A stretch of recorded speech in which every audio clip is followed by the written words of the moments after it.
आप सभी उस महाशक्ति के लिए कुछ करना चाहते हैं, मगर अफसोस कि आप उसे स्थान भी नहीं देना चाहते।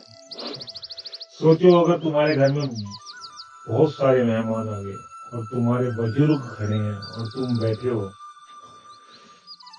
तो क्या तुम कैसा लगेगा? इंसान बस गलत कर्मों में पड़ के फंसा हुआ है, समझ भी नहीं है। इसीलिए धर्म की व्याख्या बहुत जरूरी है।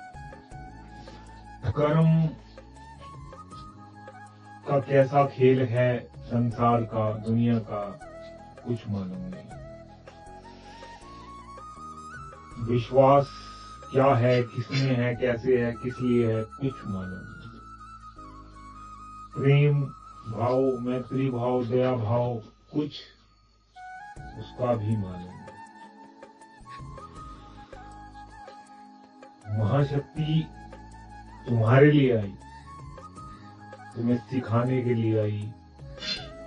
इस दुनिया में धर्म का नाम जो खत्म होता जा रहा है, उसे जागृत कराने के लिए आई। पूर्णता तुम्हारे शरीर में उस अवस्था को लाने के लिए आई। मगर क्या दूसरे का घर छीन के अपना घर बसाया जा सकता है? इंसान बस इसी कर्मों में फंसा हुआ है। तभी वो कमजोर है, ना कुछ कर पा रहा है। गलत करके गलत कमा रहे हो, एक के 10-10 गुना तुम पैसे लेते हो, और बीमारियों में कभी डॉक्टर के पास, कोई कहीं, कोई कहीं, कोई कहीं, अपने पैसे गवा ही रहा है। क्योंकि मेहनत करनी ही नहीं आई, विश्वास मालिक पे आया ही नहीं कि आए क्यों। असली तो ये पता नहीं इंसान को कि वो इस दुनिया में करने क्या आया। सिर्फ अपनी ही सोच में सब डूबे हुए हैं, सबको मस्तियां आ रही हैं। अपने पेट के खाने से मतलब है, ये भी नहीं पता खाना क्या है, कैसे है, कितने टाइम है, क्या है शरीर के अंदर के, बाहर के, बस लगा हुआ है। मतलब अगर सिर्फ इसीलिए तुम काम को और कर्म को करोगे, तो तुम ना तो मालिक को पा सकते हो और ना कुछ कर सकते हो। हमेशा नरक के अधिकारी ही रहोगे, तुम नरक में ही रहोगे। तो हम इससे आगे बढ़ें, अपने आप को समझें, खुद को जानें, और जो परमात्मा का पुत्र इस दुनिया में आने वाला है उसका स्थान बनाएं। तो शायद हम बहुत आगे जा सकते हैं, उस परमात्मा के पुत्र के साथ उसके घर जा सकते हैं, उस घर जा सकते हैं जहां से हम कभी आए थे। राम जी के साथ अनंत आत्माएं भवसागर में तैरी।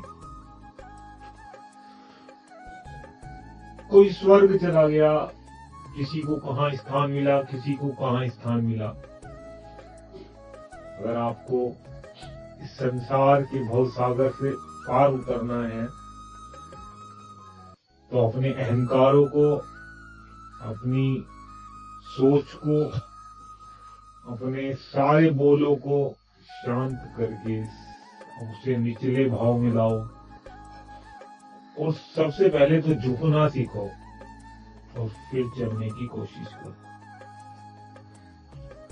परमात्मा आप सभी को बुलाने के लिए अपने पुत्रों को भेजता है,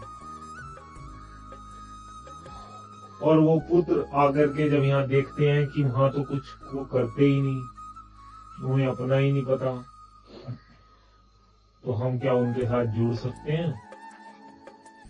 हमें काबिलियत भी नहीं है, और वो आकर के तुमको नहीं बताएंगे, वो तो तुमको खुद भी समझना होगा। जैसे एक मेहमान को हम इज्जत देते हैं, ऐसे तुमको खुद ही समझना होगा। इसलिए सिर्फ कर्म कीजिए, आगे बढ़िए, उस मालिक को याद कीजिए, अपनी अवस्था को सरल बनाएं, सहज बनाएं।